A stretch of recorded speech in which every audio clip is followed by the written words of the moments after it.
What's going on, everyone? Welcome back to Dipped in Tone. I'm Rhett. I'm Zach. I'm Addison. And it's Halloween today. Yo. We are recording on All Hallows Eve. We're all dressed up, as you can see. Yeah. Oh, look, I have a skull on my t-shirt. Oh, look at that. We have Addison merch. We coordinated. A Dipped in Tone merchandise shirt. Oh, Dead Mint. That's right. With the skull, it's on brand today. Yes. Yeah. I guess we'll go ahead and plug the merch. Links in the description. You want to support the show? Go get you a t-shirt. And I think I was putting on my Mythos sweatshirt today as I was coming downstairs. I said, man, we need to have some sweatshirts. So I'm going to get into our print-on-demand company we're using, Printful. Really happy with the quality that they've been knocking out, and make some sweatshirts. So if you have any suggestions, leave us a comment for any sort of merch you want me to try to. I think we should definitely do the PAF as a sweatshirt, and then the dipped logo, the PV dips logo. Can we say PV dips? Is that gonna get us sued? I don't know. No, it's PV, don't sue us. We love you guys. You guys are great. Yeah. I need some of those new PV pedals. Oh, dude, what? Yeah. PV pedals? I haven't seen those. Well, we can cover that here in a second. Yeah. Gosh, I love it. Yeah. Zach, what's new with you? How you been? Oh man. Well, we launched the Big Puffed, excuse me. And it went really well. So that was exciting. As we built up to Halloween, I got to wear my Ghostbuster outfit multiple times with my new Proton pack. And I sent you guys a polo yesterday. I'm finishing up my Luke Skywalker Empire Strikes Back lightsaber now. Yeah, dude. So I 3D printed like a guide for the little grips that go on the handle. It's funny though.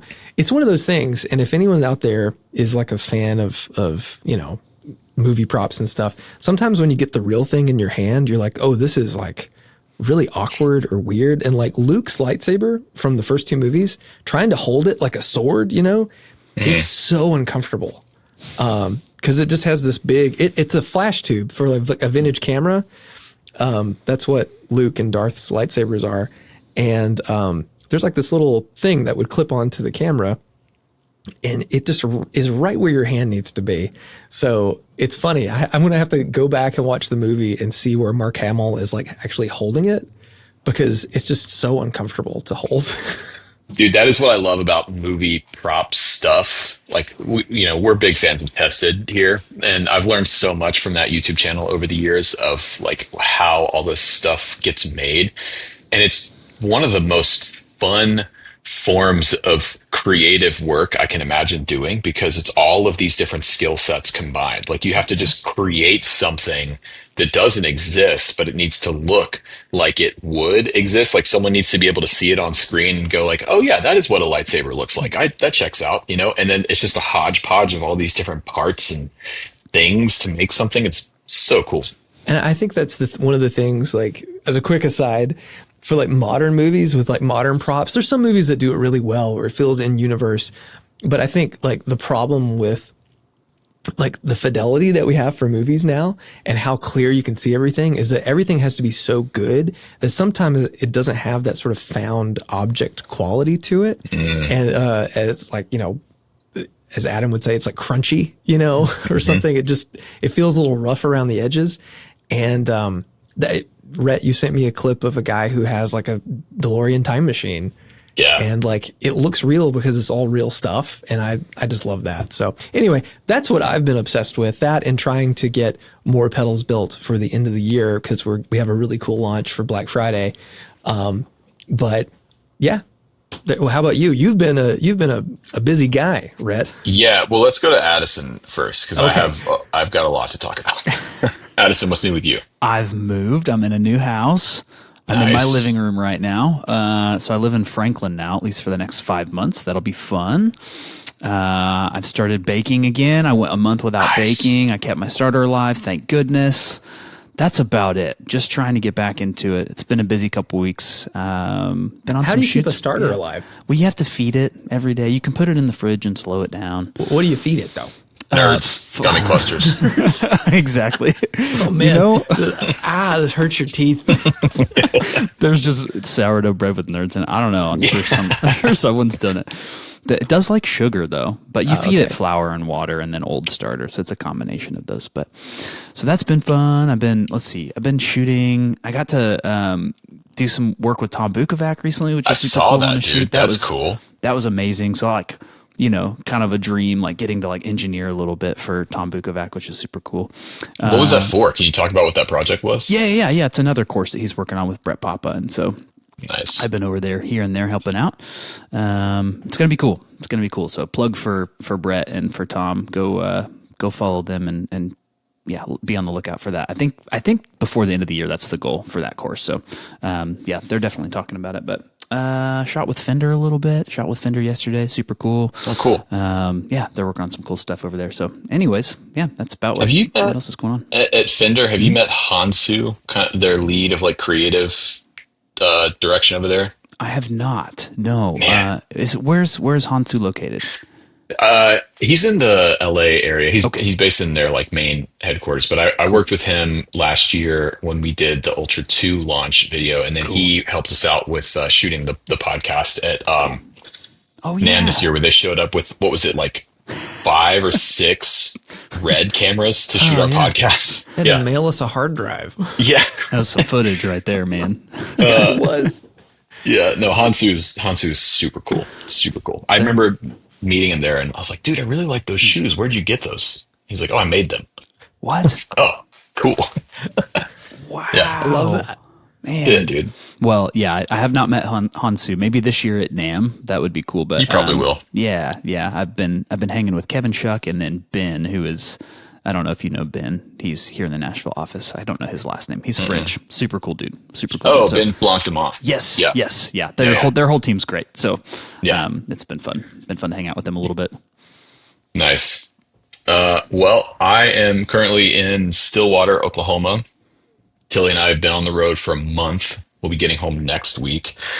It's been a whirlwind trip. We've been all over the place. And we started out with 4 or 5 days in Nashville. I was doing some work with Gibson there. Then we went to Bentonville, Arkansas for a week and a half because there was 2 big bike races out there that were the last 2 races of Tilly's season. Little Sugar, which is a mountain bike race, and Big Sugar, which is a gravel race. And then we went out to Patagonia, Arizona, which is like right in southern Arizona on the US-Mexico border, this gorgeous like mountain town. And Tilly and I both rode in a gravel race out there. She rode the 85 mile, which is her first, like, that was her first longest distance she's done. And then I rode the 100. And that was last weekend. That's the hardest thing I've ever done in my life, physically or mentally. 100 miles. The course was amazing. It was beautiful though. It went like literally down to the border and we rode along the border. There's one moment where my phone alerted me. It was like, oh, welcome to Mexico. And it switched the service over and What? it was brutal. I had a goal time of sub 7 hours, which looking back was completely unrealistic. My time was 9 hours and 20 minutes, which it was, oh my God, it hurts to think about still. But we're in Stillwater today because tomorrow morning at 8 a.m., I'm going to start a bike packing race called Mega Mid-South with my friend Bobby, who sort of runs all this. I've talked about Bobby before. This is his event. And it is 300 miles. And the goal is to finish in 30-ish hours. So we're not going to stop. We're not going to sleep. We're going to go start at 8 a.m., carry all of our stuff that we need. Yeah, we're not bringing like tents or anything. We're just bringing like what we need. And we're going to it's totally self-supported race. So you hit gas stations and fast food spots along the way. I'm incredibly nervous. I've never done anything like this before. I don't know if I'm going to finish or how far I'm going to get. But I have a link. If you're watching this in the future, none of this matters, but I texted you guys a link. I'm going to be carrying a GPS tracker. and there's a site called Athlinks. I'll put it up here. Sorry, track leaders. I put it up in the Patreon chat. So if you want to follow my dot slowly moving across central Oklahoma over the next, hopefully, day and a half or whatever it is. Yeah. So Man, that's what's been going on. There's more stuff going on too, but yeah. that just sounds brutal.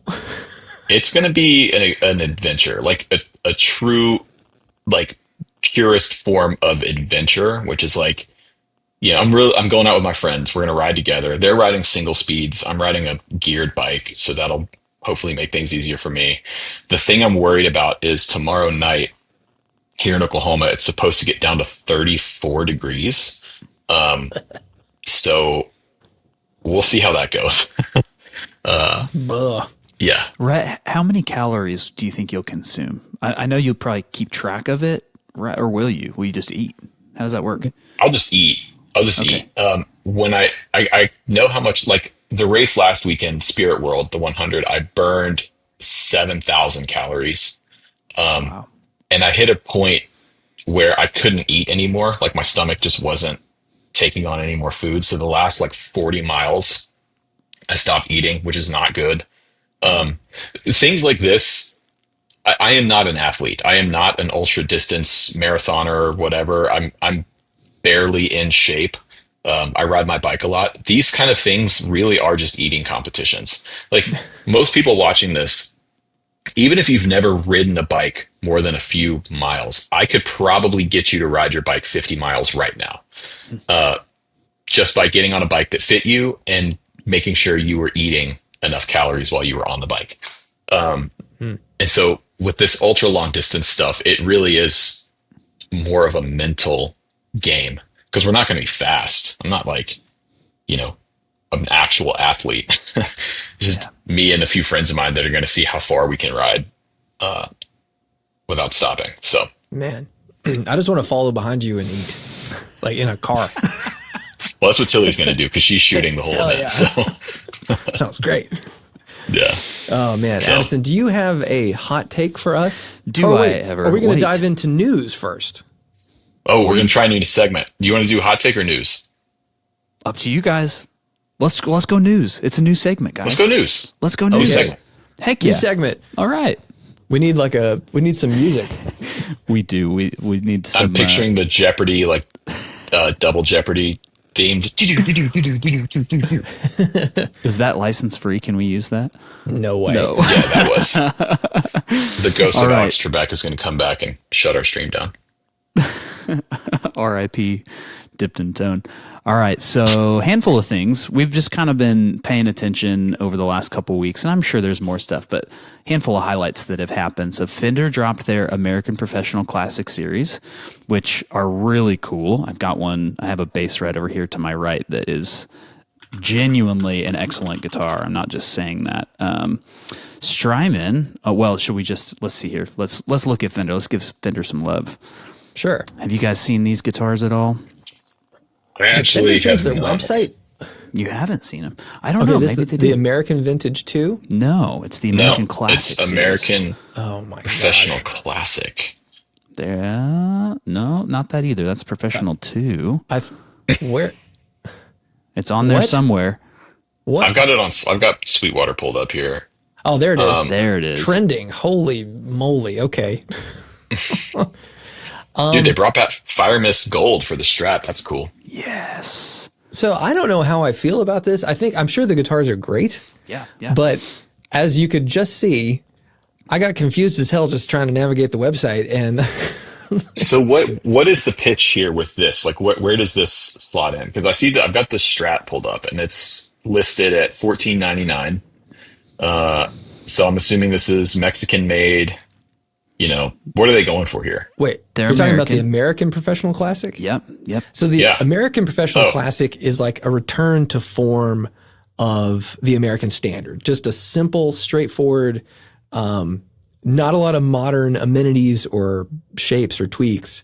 Just kind of like classic American, what would be the American Standard line that they used to make, but has now been replaced by the American Professional and, been modernized a bit. I'm sorry. I'm, I have to read this. Jason Becker says browser opens.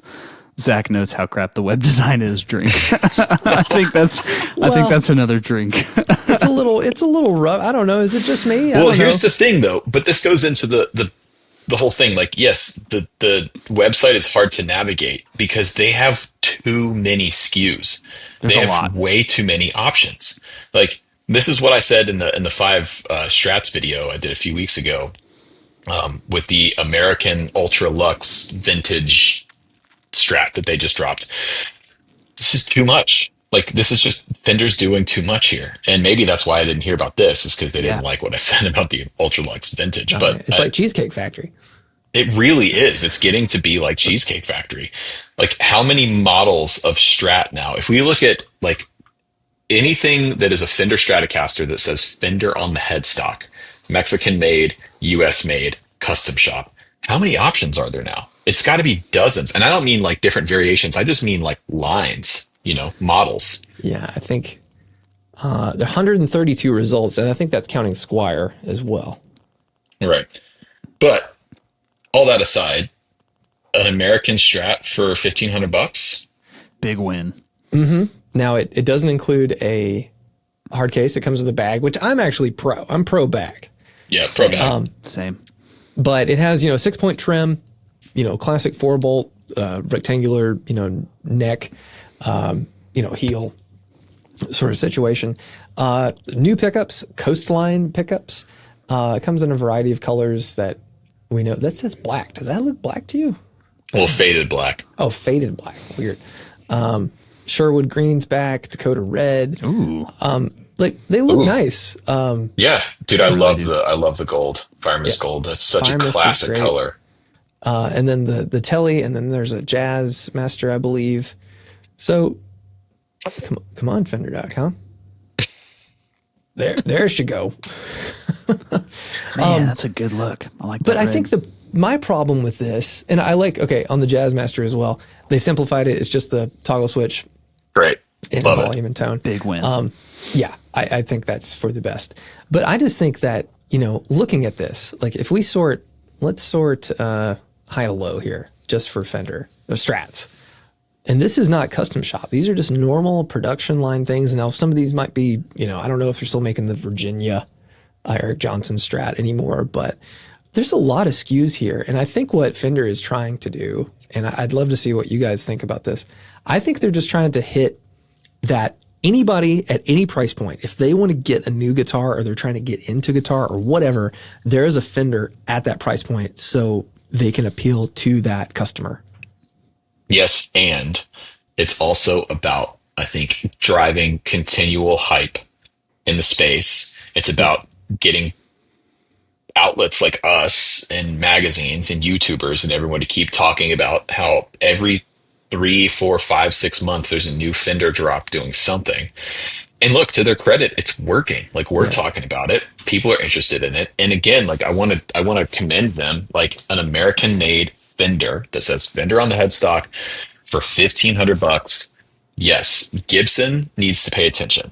Gibson, this is one of the things that Gibson absolutely needs to be doing, and they need to be talking about it, because Gibson already has a few guitars that kind of fit in that lineup, but they don't really talk about them that much. And that's part of the reason that I think Fender has just been running away from Gibson over the last 10 years. It's interesting how the pricing structure is for Fender right now, because this, at that price point, you're really kind of in the, look, here's a Ritchie Blackmore Strat, $1,519, weird price, but in a Ventera 2, the road worn Ventera 2. Those are great. But that's as much as this new guitar. So, or more so, it's $100 more than the American made equivalent. And I believe, and I'd love to, get your guys' opinion on this, but I think that really the American made stuff, regardless, they're just such better instruments. I don't know. Than the any Mexican stuff? Or, some of that stuff is Indonesian now. So, Yeah, like well, I would price say, point. because here's the thing, man, the American factory and the Mexico factory are 90 miles away from each other. Right. And they're using the same for the most part. I'm generalizing here, but they're using the same materials, the same stuff. It really does just come down to cost of labor. I think for a long time, the Fender Mexico line of guitars has just been great. I mean, you guys, when you were at my house a few months ago, we were playing that black Telly custom. That's a Yeah. Ventera 1, Yeah. completely stock, and that guitar rips, dude. It's so good. Yeah. So yeah, I mean, I don't know. American Fender, I wouldn't say is like light years ahead of Mexican Fender. Now the Indonesian stuff, I think, yeah, that's a different story. But depending on what price point you're looking at, what I found in my video about the Strats was that the best Fender you can buy is a Sir. Yeah. That Sir Classic But S what's the price was point for a Classic S? mid threes. So Ugh. Very but here's the thing. It's custom shop quality and playability and feel and sound above custom shop in some cases for under custom shop prices.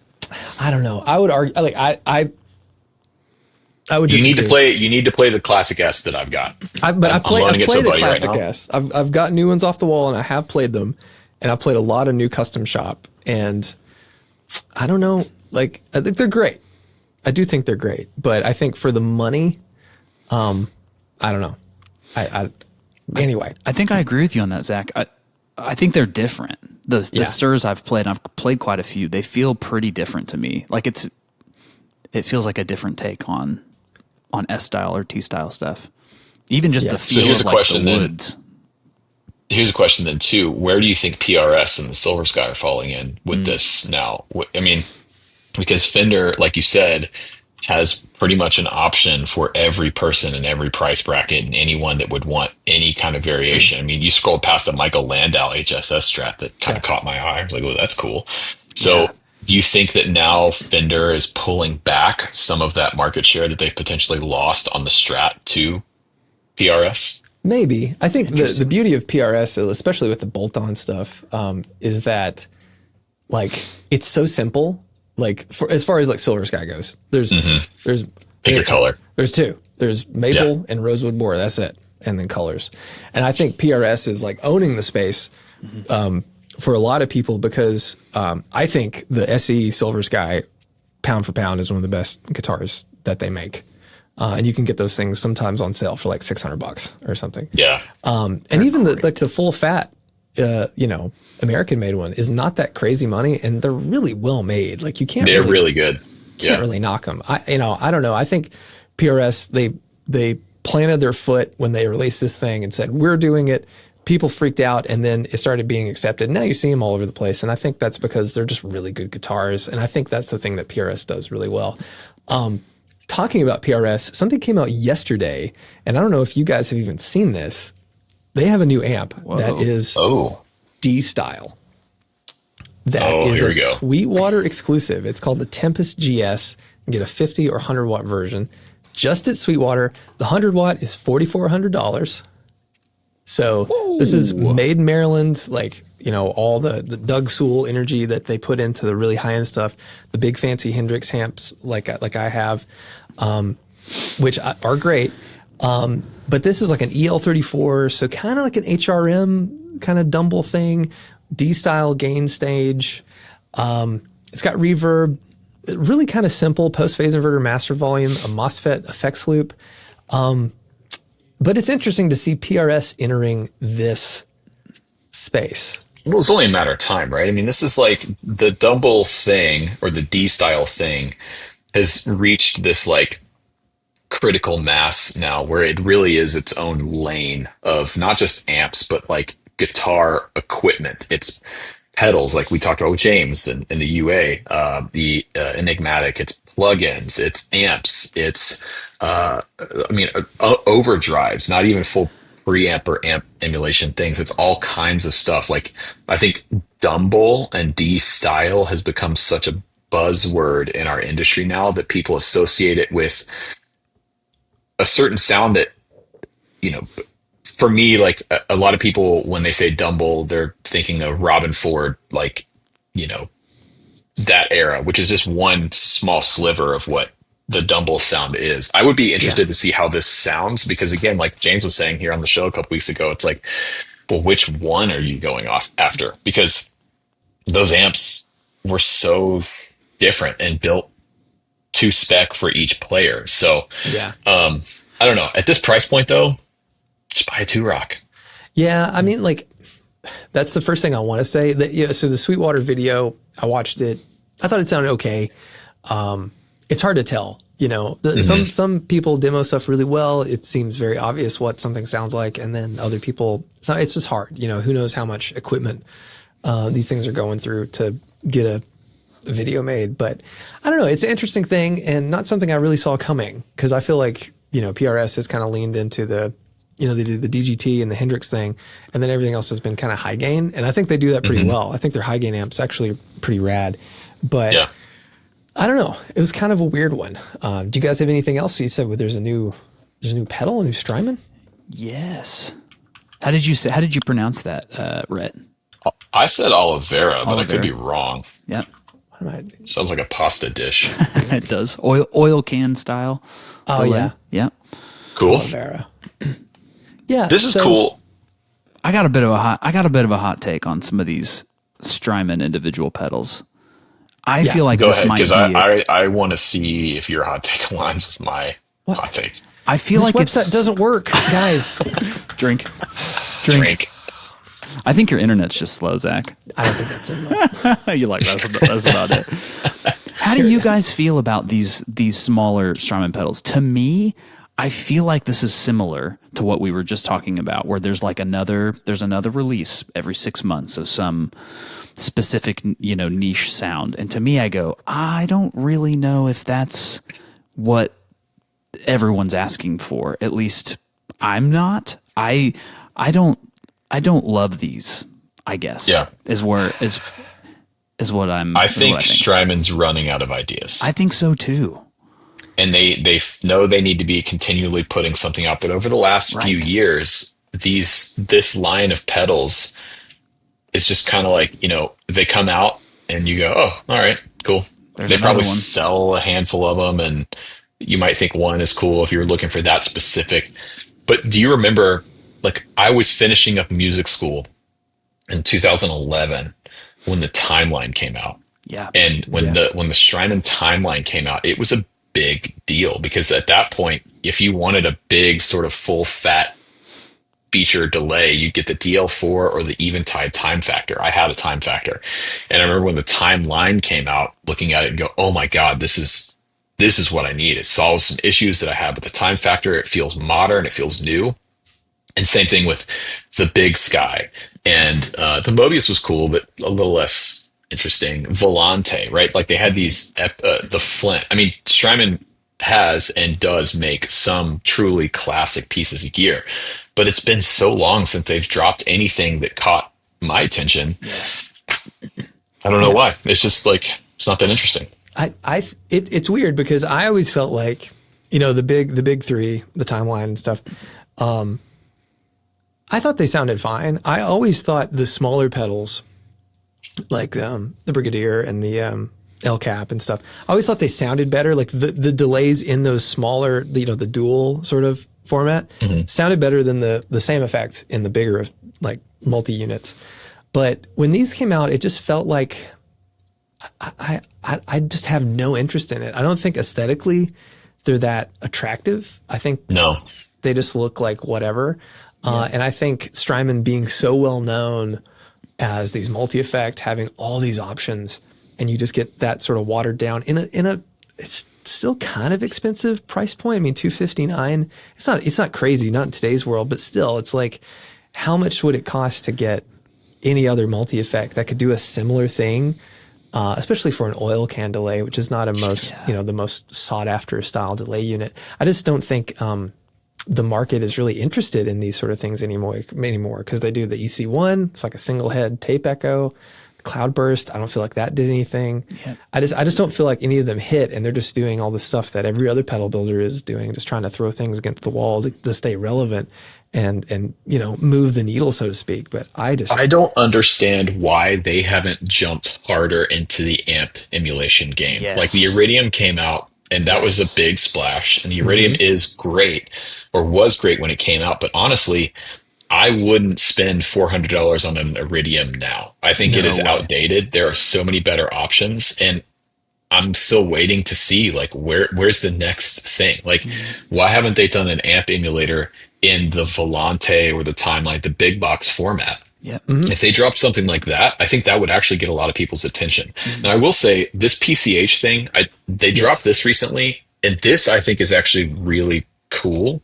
It's not going to get a lot of hype or interest because it's not sexy, it's not fun, but as a utility piece, this DI box is very, very cool. In fact, I think I'm going to buy one. I've got to put a fly rig together for some stuff coming up in January. And I may end up buying one of these for that solution because it's really useful. Yeah, because it's basically like a direct interface, but you have a headphone jack and like all sorts of stuff. It's just like a complete little solution at the end of your pedal board, especially if you're running modelers. Yeah. It seems Yeah. really cool. Yeah, this is neat. Like this is a really cool thing. And I think, I mean, we've seen it with a lot of pedal companies where sometimes people, they make the utility thing and then that's what people buy. And then that's how their whole brand identity shifts. So I'm curious to see kind of where Strymon goes in the next couple of years because the market is moving, the market is changing. Pedals seem kind of dead. The interest in pedals as a pedal builder, there doesn't seem to be a lot of energy in that market. So I'm curious to see where it goes. I mean, I'm still like Mythos is still doing fine. And I know a lot of my other pedal builder friends are doing well, but it does seem like, especially for these bigger brands, that people are kind of reeling back from that and looking for something different now. And, you know, most people like so many people come into the shop and say, I don't even use an amp. I just use a modeler. And with that being so prevalent, people don't have to have every overdrive or every multi-effect or every echo or delay. You just don't need it. It's all there. Yeah. So anyway, Model One in the Patreon chat says, this isn't a dig. I play at church, but does Strymon benefit from the worship market blindly buying everything they make? Is it their primary customer base? No, because the thing is, the worship market is pretty much strictly an American thing. yeah, Like outside of the United States, the rest of the world, who's Strymon and all these companies are marketing to, they don't do the mega church, righteous gemstones like worship stuff that we do here in the United States. And I say that as someone who used to play in that world. So yes, that market does buy a lot of this stuff, but you have to keep in mind, I mean, that's for a company like Strymon, which is one of the main players in this particular market, like that maybe makes up 5% of their market. I mean, I'm guessing, but it can't be that significant. oh, I bet it's more significant than that. 5%. You think it's more than 5%? I mean, how many timelines do you think they've sold over the last 12, 15 years or whatever it is? Man, Um, it trended and so hard on that praise and worship sort of pedal board thing. Like you had to have, like we called it the Holy Trinity at Carter, because yeah, like, but you that's had to have because those you three were things. in Nashville, Tennessee, in the southeastern United States, where like that world, that's what you were seeing every day. But I think like when you go to Europe or you go to South America or you go to Asia, like that stuff's not happening, and there's Well, still no. thousands of people buying those pedals there. So Yeah, but I think it is 5 to 10%. 10% feels way high to me, but I don't even know if that's high enough in my opinion. But I you don't think know. it's higher than 10%? Of people buying Strymon who are in the worship world and stuff. Let's just talk domestic for a second, like, just in the States. I would I say mean, yeah. yeah, if you're just looking in the States, maybe, but like, Yeah. But like the States drives, I think, the pedal market more than any other space. Because like what trends here sets the standard for everywhere else globally. So yeah, I think it's probably higher than that. I don't know. Maybe we should take a poll. I think it's, yeah, I mean, we're totally speculating here, but Well, I don't know.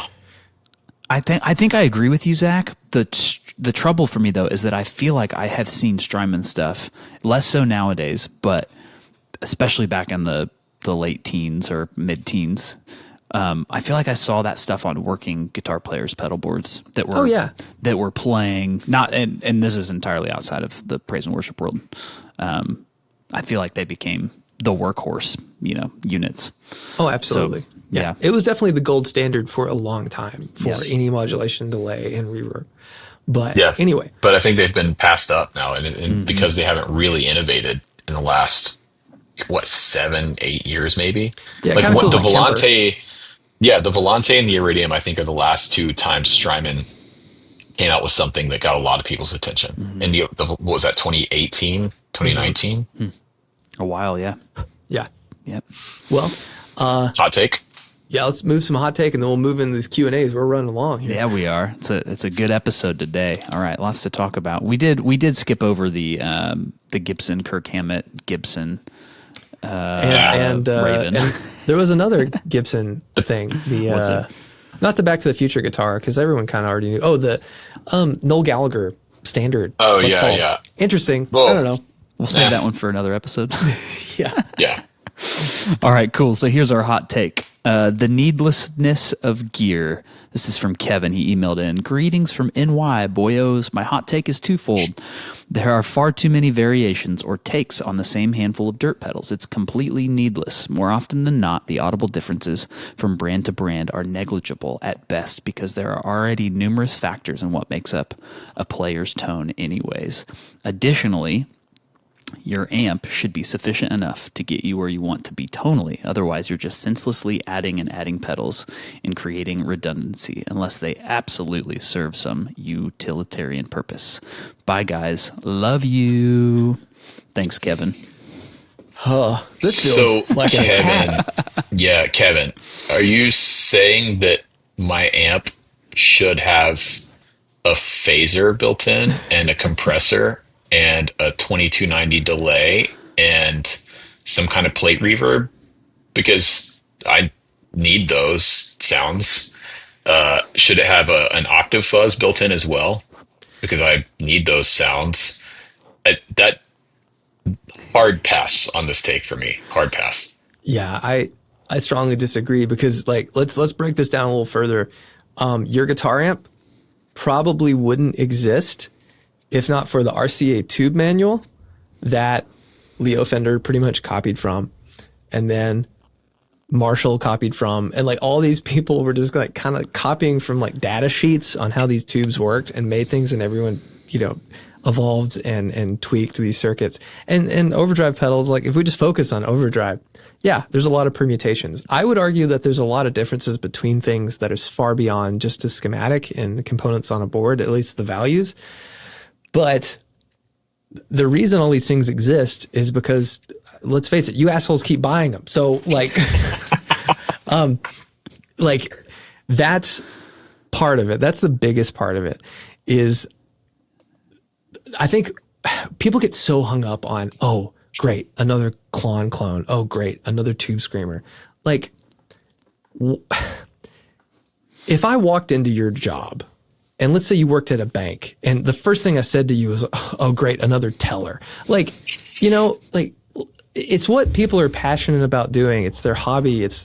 Maybe it's their job, but I don't know. It doesn't matter. It's just people trying to be creative and make something that's special to them. If you don't like it, don't buy it. If you just want to buy tube screamers or a real Klon or whatever, go for it. That's awesome. You should. But the reason these things exist is because people feel the need to be creative and let something out. Even if it sounds exactly the same as the next thing, it won't look the same. It won't feel the same. It doesn't have the same energy because a different person made it. So yeah, I do not like this hot take at all. There are differences. Differences are cumulative. And yes, if you're shooting out tube screamer clones, you may hear a 1 or 2% difference between them. But if you take that and expand it across someone's entire rig, for example, with what pedals they're choosing and what order they're putting them in, what type of cables they're connecting them with, what guitar they're playing, what type of pick they're playing, into this is where people develop their sound and their voice. And a lot of it is down to the player. It is how you play the guitar. It's how you touch the guitar, right? But for me, the way I play the guitar is informed by how the guitar feels in my hand and how it sounds coming out of my speakers. I play to the sound coming out of my speakers. And all of that is influenced and impacted by what I have chosen to put into my signal path. And there is creativity in that. There's expression. There's experimentation in that. There's trial and error in that. I can't tell you how many times I've bought something, put it on my board, and then pulled it off immediately because I just didn't like what it did. So, yeah, I'm glad there's all these different permutations because there are differences. I can hear the differences. And this gets into the thing. I'm not a big wine drinker, right? I like wine. It's fine. But like, I can't really taste all of the nuance and the details and the terroir and the type of grape and what year and all this stuff that a friend of mine who is a sommelier in training, they can taste. Now, I'm not going to sit there and tell them, dude, you can't taste all that stuff. That's bullshit, man. I can't taste it. So there's no difference. No, there's a difference. I just haven't developed the palate, so to speak, to be able to taste the differences that someone else who has developed the palate can taste. The same thing goes for equipment, guitars, pedals, amps, microphones, preamps, compressors, speakers, all this stuff. Like, Addison, you can probably do a better job of hearing the difference between an LA2A compressor and an 1176 compressor, right? Because you've worked with them a lot and you can hear the differences between FET compression and optical compression. Most people can't. That doesn't mean that those differences aren't there, and it doesn't mean that those differences don't matter. They may not matter to you, Kevin, or whoever is writing a hot take like this, but that doesn't mean that they're not there and that they don't matter, because they do matter to someone else. Yeah. In the UA episode with James, I said, if I can hear it, then it's real. And some people in the comments were like, no. It's like, yeah, I hear things these guys don't hear. I guarantee I hear stuff that you don't hear. And it's just because it's just like learning how to taste. It's learning how to listen and how to feel. So yeah, just enjoy gear. It's all guitar stuff. Like, this is not serious. So it should just be fun. This is fun. People take this way too seriously. Oh God, I know. Yeah, this is just music, man. It's not that serious. One time when I was working at Carter Drink, one of the guys working in the back, I was like having a bad day. I was taking everything like to heart, and I was just like beating myself up over something at the job. And one of the guys in the back was like, I used to like keep people alive at a hospital. So like, this is like easy street, man. Don't be worried about this. So I was like, you're right. Anyway, you want to get into some Q&A, gentlemen? Let's do it. I can't wait. All right. We got some good stuff, guys. Yes, really. we did. Yeah. So thank you to all the patrons that submitted questions on Patreon and everybody on Instagram as well. I'm going to start out with probably my favorite question that was asked. If you had to play a show with either a great guitar and a meh amp, or a great amp and a meh guitar, though it stays in tune, which one would you choose and why? Thought that was an awesome question. Yeah, we've argued this. We've argued this so many times. I am team amp all day. Give me a mediocre guitar into a great amp all day. Yeah, and I'm the all opposite. Day. I because I'm such a wimp in my dumb hand. Like, if the guitar is like not doing anything for me, I feel like I can make any amp sound good. The secret to making any amp sound good is just making it as loud as possible. I think.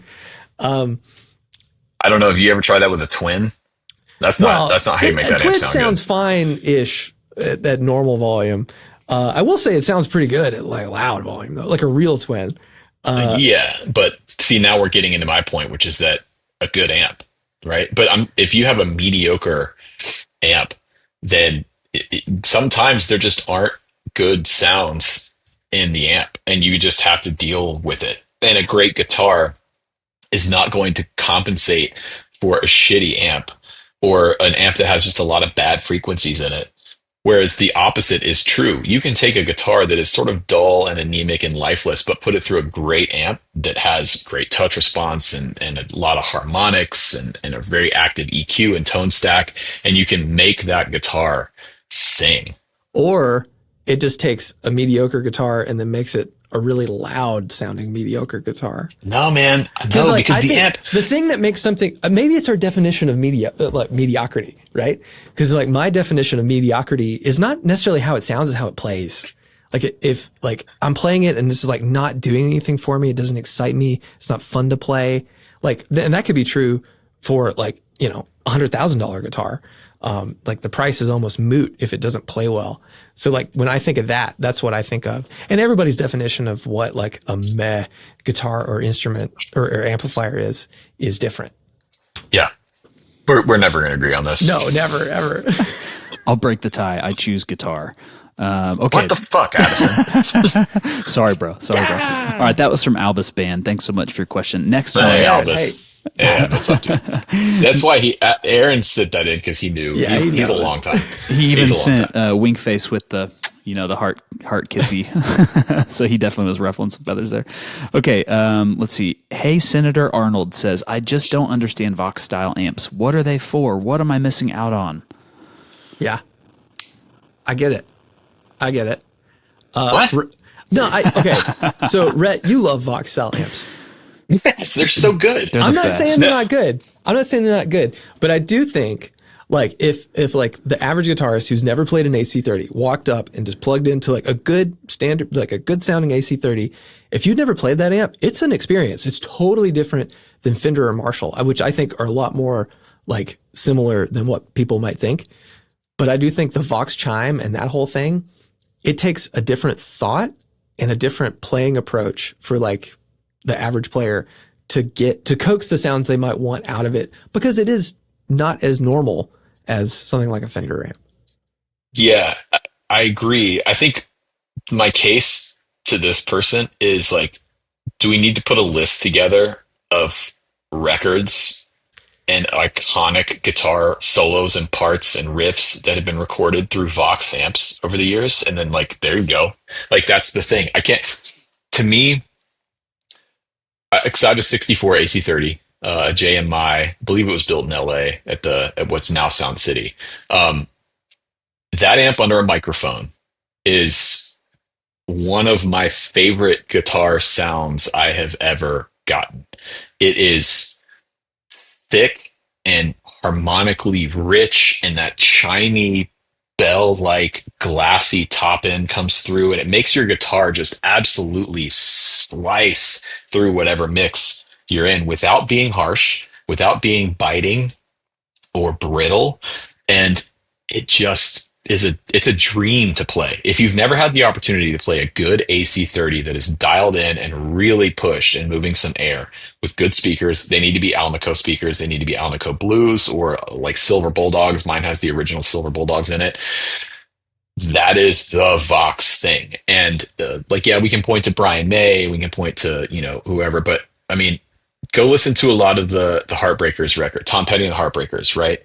Like a lot of those Mike Campbell guitar sounds, like a Telly through an AC30 or a Rickenbacker through an AC30, right? Like it's just such a pleasing, rich sound that you can't get from a Fender or a Marshall or a Dumble or anything else. It's just its own flavor, and I love it.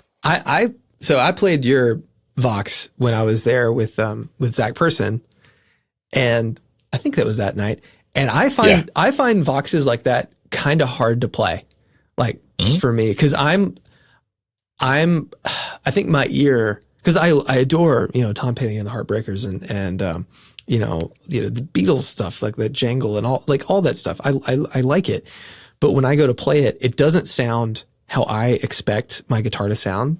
And, it's just so different. It's a totally different experience. And Jason Becker in the chat was mentioning he thinks the AC4 and the AC10 have hurt the Vox name. I agree. I think even the AC15, the new ones, have hurt it. I think the new modern AC30s are okay, but to truly experience it, you really have to play an old one that works and isn't going to catch on fire. Or even like the secret has been out on these for a long time, but in the 90s, the early Korg era Voxes were actually built by Marshall. Marshall was contracted to build them. And Rick has one that I've been trying to buy from him off and on for years. And when I started working at his studio, that was our just go-to amp. He had a wall full of studios, and it wouldn't matter what artist was, the record was, we were working on it. We just always pull that Vox up. And it was a 1993 AC30, but they're specific. Like you have to look for the right like pilot lamps, and has the Alnico blues in it. But those Marshall era AC30s, they've gotten expensive now because people know what they are, but they're really, really good. Yeah, they are. Divided by 6 TB and then X. X notates blue speakers came stock. I had one from 2001 and I sold it, and man, I regret that. Great amps. Big Vox There's a lot fan. of great permutations of like divided by 13, the RSA 31 is a great Vox style thing. Yeah, so. Heck yeah. Sure. Thank you so much for your question. What was that? Was hey, Senator Arnold. We appreciate it. Bike Racer says, he asks, will big amps make a comeback with all the options, with all to control volume, output, etc.? So Captor X, Oxbox. What do you guys think about that? Well, it depends. Like big amps have not gone anywhere from a live touring context. I mean, a lot of artists and bands still tour with big amps. From a consumer like home player, I mean, I don't know. I don't think they. What do you think, Zach? It's hard to answer. I don't know. I feel like big amps have never really gone away. I mean, it's obviously they're less useful now because, admittedly, too, like lower wattage amps now sound way better than they used to. That's true. Yeah. But I feel like it's felt like to me lately, I'm seeing more and more people kind of return back to using big amps. And the fact that the majority of the amps that we sell, like if we sell like half stacks or the first amps we'll sell will usually be half stacks. And I'm like, who's buying? People buying 100-watt 2-rocks that are loud, you know? Mm-hmm. I think we're hopefully seeing a return to form in that, because the beauty of it is, and hopefully, you know, as people who are like, they got into guitar in the modeling world, they finally start to play these things and experience what it really means to play like a 4x12 cabinet, or, you know, even, you know, a 2x12 that's like cranked, or even like a, you know, friggin' Bassman, 410. It's an experience. And I think having that, once you know it, you're cursed with knowledge. You can never unhear what you've heard, and nothing will live up to it. So hopefully we're moving back to people playing at least 50-watt amps. Come on, you know?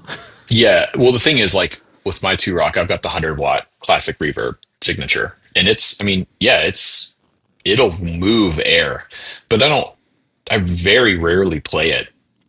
In fact, I almost never play it at that. I always play it with the master volume turned way down at bedroom-ish levels, and it still sounds phenomenal. I don't feel like I'm losing anything with that amp by not really pushing it, which is not the same for, you know, I have a Plexi, the 1959 hand-wired 100-watt Plexi reissue, and that amp, I feel like, you kind of need to be like pushing it to do, and it just hurts. It's so painful. But I have the Oxbox. I have, you know, there's attenuators. There's ways around that. So yeah, I think they're never going to go anywhere, because it's always going to appeal to the player. Like as people get to that certain level of their playing, or that certain level in their style or their feel, that like, yeah, there's always going to be a market of players that are going to want the quote unquote real thing. Yeah, is that going to fluctuate and the pendulum's going to swing back and forth over time? Sure. But I don't think we're ever going to see a day where 100-watt amps are not made or sold. Yeah. Or we hope. Nah, I think they'll always be around. Heck All yeah. these people are making valves, right? Speaking of valves, this one comes from Kurt, a patron. He says, hey guys, love the show. Here's my question. At the end of the day, what's the stronger part of Leo Fender's legacy, his guitars or his amps? Valves. Oh, the guitars, no question. Seems like there's valid cases for both, right? That was the end of this question. Is. I think there might be. I almost think like the thing that people don't talk about that is one of the most important things that Leo Fender did is really electrify and amplify the bass. Hmm. Yeah. because like the precision bass, there were electric basses. Like Gibson made electric basses before that, but Fender made the Fender Pro and the Bassman, and like think about that. Before that, even in like a rock and roll band, they were playing upright bass. You know, so I don't know, but it is guitar. Like I mean, the Telecaster and really the Stratocaster like shaped the landscape of the world Yes. more than anything else that I Fender I did. always say if you just went like Billy on the Street style around New York City and just grabbed random people and told them to draw a picture of an electric guitar, they're going to draw or attempt to draw a Stratocaster. Man, that would be a fun game just to see how close people could get.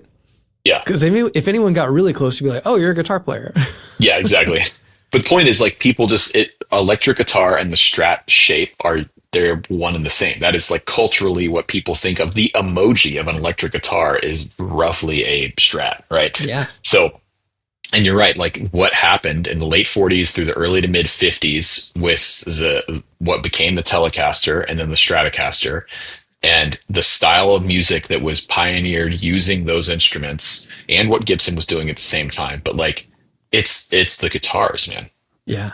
Oh man, I didn't tell you guys. I got to see Billy Gibbons at a Guitar Center event. Can we- Really? Would you? Yeah. Okay. I'll just as quick aside. We're running along, but it's fine. Guitar Center had a co-hosted with Gibson night at this little like kind of venue spot in Nashville, and Billy Gibbons was like the host sort of thing. And all around the room were these photos of BB King with a gold top Les Paul, like a 52. And I'm like, yeah, that's cool. And then up on the stage was a JCM 900, one of Billy's like SGs with a Flying V headstock, you know, and a 52 Les Paul. And I'm like, neat. You know, that's cool. And it looked brand new. I'm like, that's a cool reissue. And maybe they're bringing it back, you know? And so Billy gets up there, he starts talking, and he picks up this guitar and he's like telling the story. And it was BB King's that Gibson gave him in 52. He played it like 2 or 3 times and then it went under the bed. And now Billy Gibbons has it. And Damn. well, I have a buddy that works at Joe Glazer's, and Billy took it there to get like the Music City Bridge so you can like top wrap it instead of wrapping it under. And he said he had no idea what it was. Billy just brought it. And yeah, BB King's guitar. It was wild. That's so cool. Anyway, sorry. Yeah. Next question. That's awesome. Okay, this one comes from Dominic. He says, you have, say, $25,000 budget, but have to choose between spending it on a pristine vintage instrument or a handful of custom shop reissues of different makes and models. Which one would you choose? 25,000. I would pick a bunch of custom shop guitars. Yeah, I would too. I would too. Yeah, 25 is like, it's a lot of money. It's a lot of money. But like, you're not going to get anything golden era. Maybe a 335, Yeah. maybe a 64, 335, something like that. Maybe a player grade, late 50s Blackguard Telly, maybe? I don't Like, think so. I don't think anymore you can, unfortunately. yeah, yeah. I don't know. We're not collectors. We're players. And I would rather have a handful of really great guitars that I can play and use and not have to worry about and not have to insure and not have to, do all that stuff with because I don't care about the investment side of it. It's a guitar. If I own it, I'm going to play it. I don't care about how much it's worth or the resale value or that's not why I choose to buy guitars Yeah. or amps or any of that stuff. Oh, yeah. You better believe if I ever bought a Burst, which I never will, unless like the whole, industry goes belly up and then they're reasonable again, I would play the hell out of it. I would not stop playing it, So, yeah. But no, yeah, there's not much that I would want that I could get for that amount of money. God, it sounds so snooty, doesn't it? No, it's not snooty. It's that like it's an indicator of where the market is. It's crazy. It's crazy what these guitars have gotten to.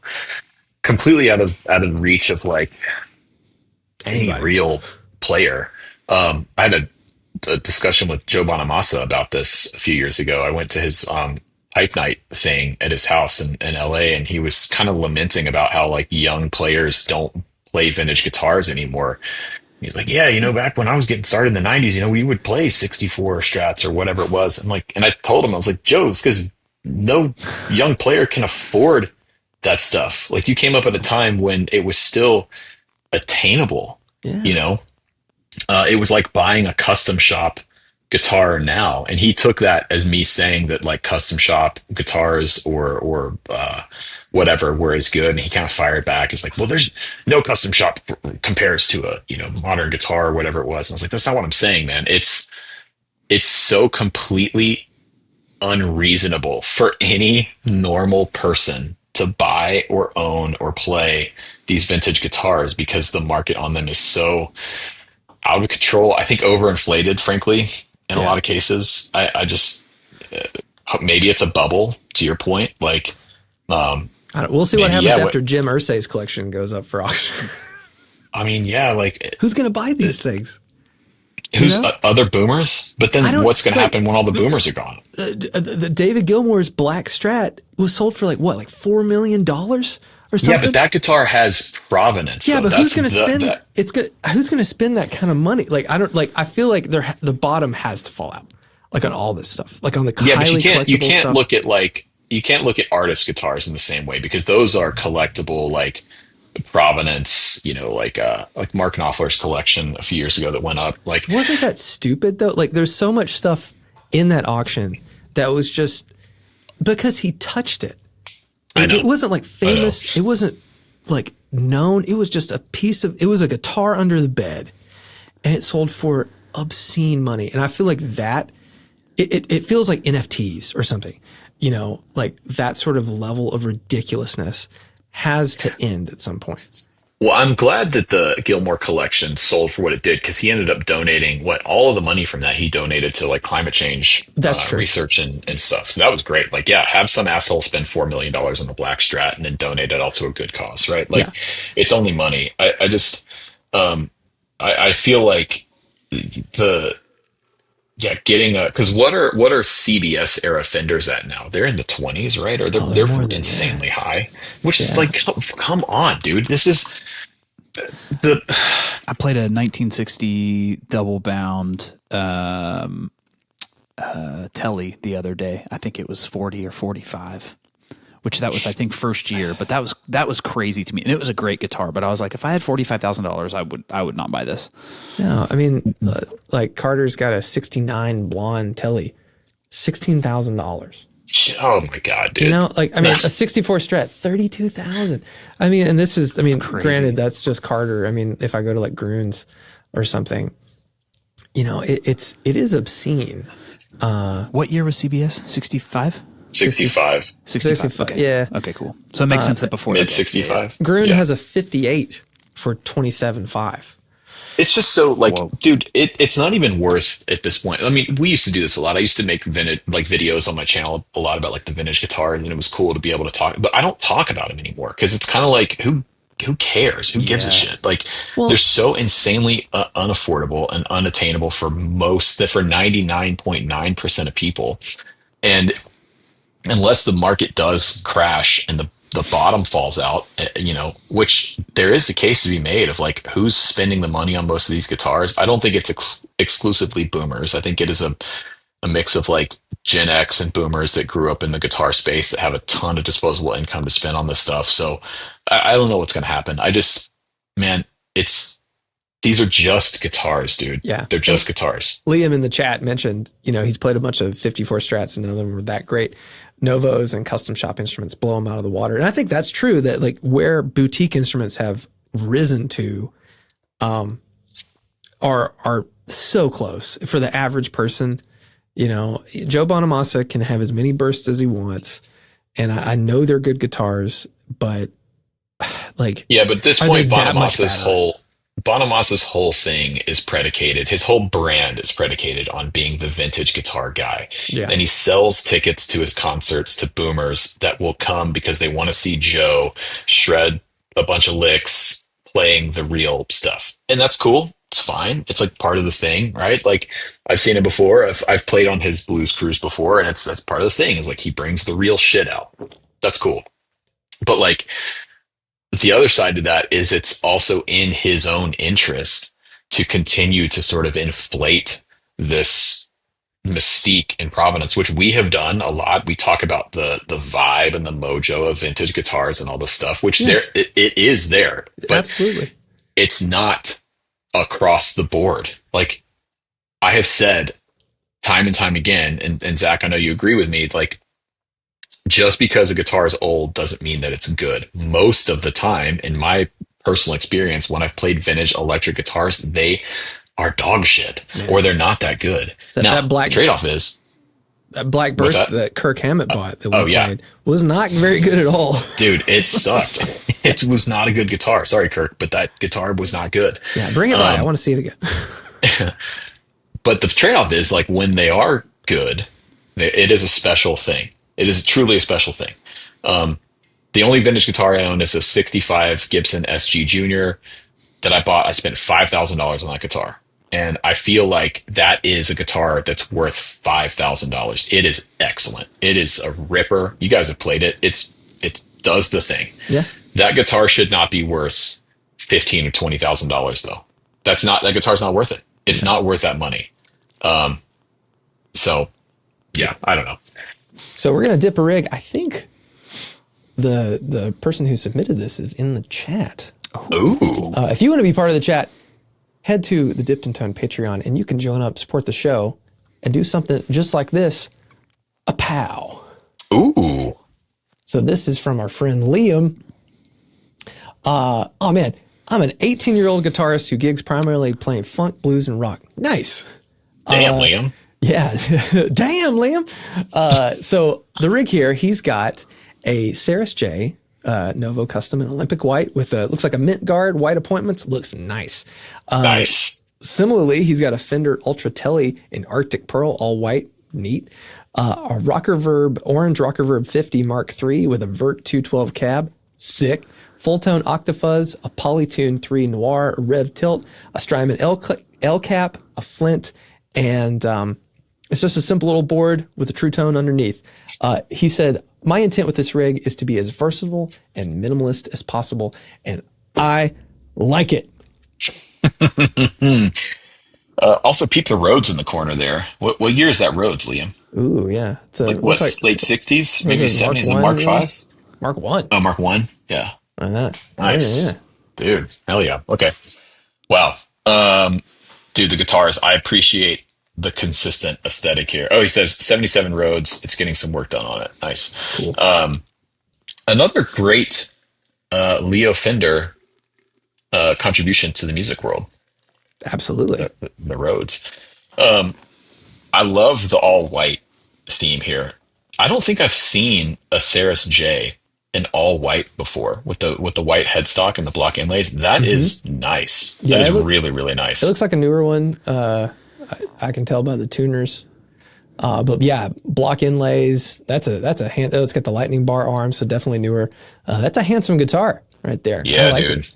And then the Telly here. Telly. I mean, like, between these two, you kind of got it covered, If I'm going to nitpick, the only thing I don't like about the Telly is it has the wrong bridge. I don't like the 6 saddle Telly bridges. To me, that's taking something away from the Telly sound. A big part of that Telly twang is having the traditional ashtray bridge with brass saddles. So what you do, I think Glendale makes a conversion bridge because the 6 saddle bridge, the placement of the screws and the placement where the strings have to go on the saddles is different. So you need an ashtray that's a little bit longer, but I think Glendale and maybe Callahan, they make one that will retrofit, and that will give that thing way more of that classic snap and bite that you want from a Telly. It really does matter, dude. What are you laughing at, Addison? What are you laughing at? Liam says I spent all my Chick-fil-A money on it. Good for you, man. Hey, also, Liam, you're 18 and you're a patron. We appreciate that so much. I remember being 18 and not having money. That's awesome, man. Thank you. Yeah, dude, you're way ahead of the game For here. real. Like Yeah, when yeah. I was 18, I was playing guitar and I didn't know anything about anything. I was just For playing in real. my Vox modeler amp at home. Oh man, My Squire. I had a Fernandez that had a sustainer in it and a Oh. crate, and it was awesome. Oh, So- pedal board. Okay, Pedal dude, board's pedal awesome. board is really, really well laid out here. The Octafuzz, great pedal. I really hate that it's full tone. That guy's an asshole. Otherwise, really well thought out, simple, well laid out. The tilt, that rev tilt, that's the Sean Sean Tubbs. Tubbs pedal, right? Yeah. That's a good overdrive. Boost and drive. You got, I mean, like, you got almost all your basic food groups here, I think, for me. Like, eat Yeah. well, you know? For me, the only thing you're missing, there's some kind of modulation, but Well, I Flint's got harmonic trim. got harmonic trim does have that, but like, okay, all right. And then Rocker Verb 50. I've not played a rocker verb in a long time. The last time I played one, I was in a post rock band that wanted to be the Mars Volta, and I just remember it being louder than God himself, and so I was like, I can't play this. Yeah, they do move a lot of air. They're cool though. I had what's the newer one that they came out with, the Custom Shop. Mm-hmm. That was a really, really good amp. And one of my favorite amps that I own is the early 2000s AD30, the single channel one Those are that they're sick. doing. Yeah, that was a gift for my 30th birthday. And that amp rips, dude. If you can find one of those, they're hard to find. They're different than the modern ones, but they're the single channel ones that if you watch like It Might Get Loud or any of the Zeppelin reunion stuff from like 06, 07, that's what Jimmy Page was playing. And dude, that amp is a ripper. Yeah, they're great. Dude, okay. This is a really nice rig. Liam, hell yeah, man. You know what my favorite part about this is? And this will be Rhett's favorite part. Watch this. Look right there. Oh my God. Look at that little guy just hiding. Liam, get that thing on Look the at board, him. man. Actually, that might sound cool through the roads. Do you run your roads through through the tube screamer there? Also, he's got a Legends of Fuzz up there too. Oh yeah. JHS pedal. I don't know which one, but Yeah. This is JH who? who? Wait, That's hold my on, dad's hold on. old tube screamer. Nice. That he used to tour with. Liam, who did your dad tour with? Yeah. I was suspecting, because this is I'll be honest, this rig is too nice and well thought out for an 18-year-old to have completely dreamed it up. No offense, Liam, but you've had some outside influence here. He's had some outside influence here. He's been watching Rhett Shull's YouTube channel over on youtube.com. Hey. This does check out. This checks out as someone who's been watching my channel for a long time. They would put some shit together like this. I love it. Okay. Man, I don't know if I can deduct.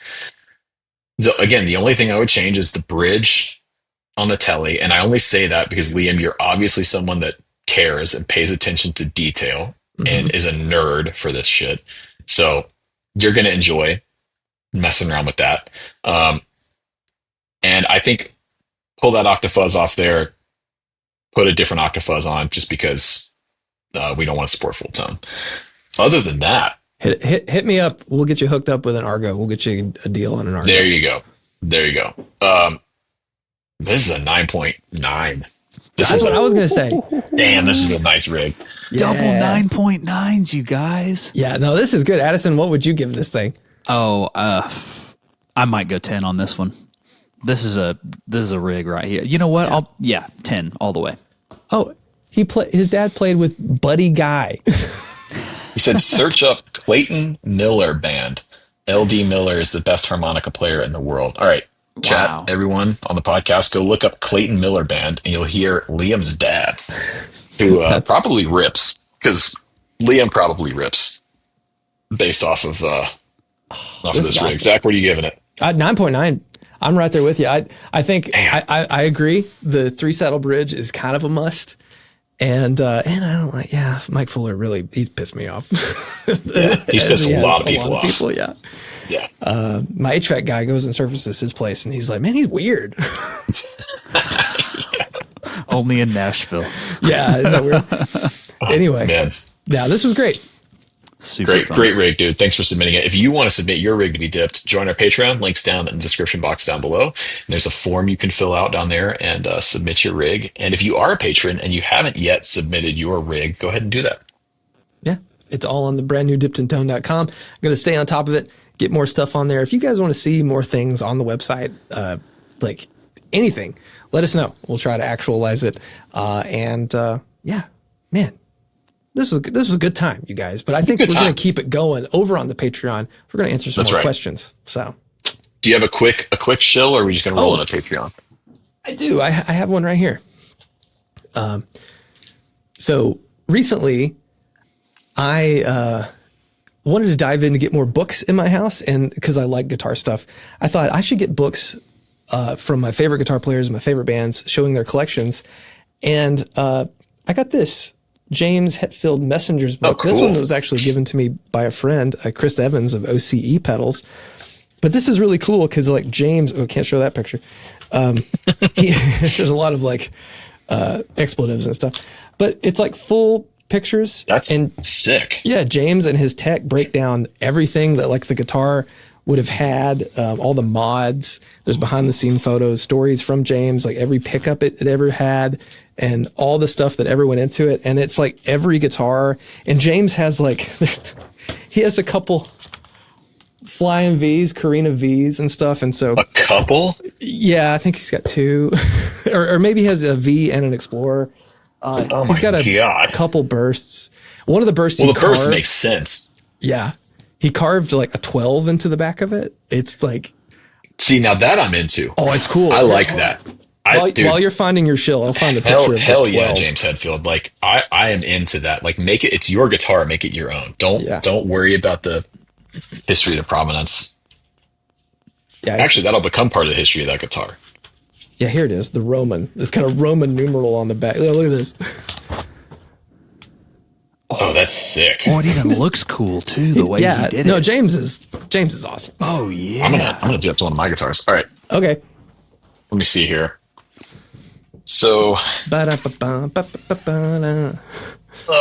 this is royalty free. We can use that. Is Spanish Fly royalty free? Well, it is if you sing it. Oh, okay. Okay.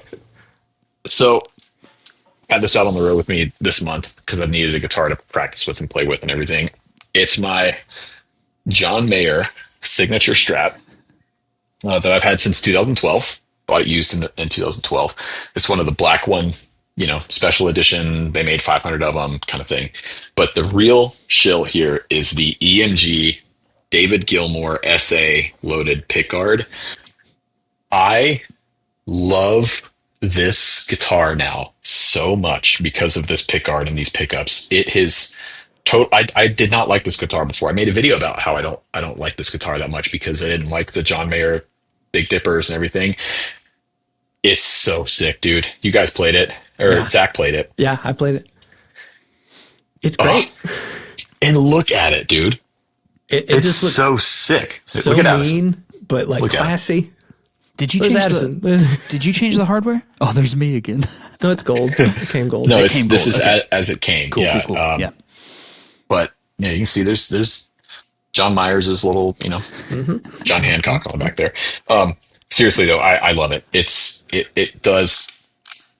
not just that Gilmour Pulse era sound. It's actually incredibly versatile. It has the EXG system and the I can't remember the names of it, but there's basically two circuits in here. One of them is a mid boost, which is on the bottom tone knob here, which is great for solos. It takes the bridge single coil and turns it into a fat, almost humbucker kind of sound. And then the other one is the expander circuit, which is an EQ shift where it like really cuts the mids and boosts the lows and the highs. And it gives you this almost Michael Landau DI 80s Dan Huff kind of sound. And then you can blend the two to taste and get this weird EQ shift kind of thing. It's so fun, dude. I love it. I have an 86 Strat that's black.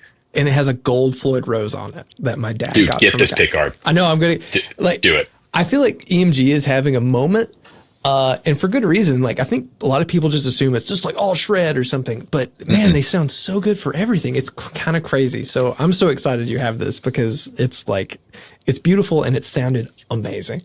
It's so good, dude. I love it. So there you go. That's going to do it for today's episode, everyone. Thanks for hanging out. Join us over on the Patreon. We're going to do the bonus episode there now, and we'll see y'all real soon. Bye.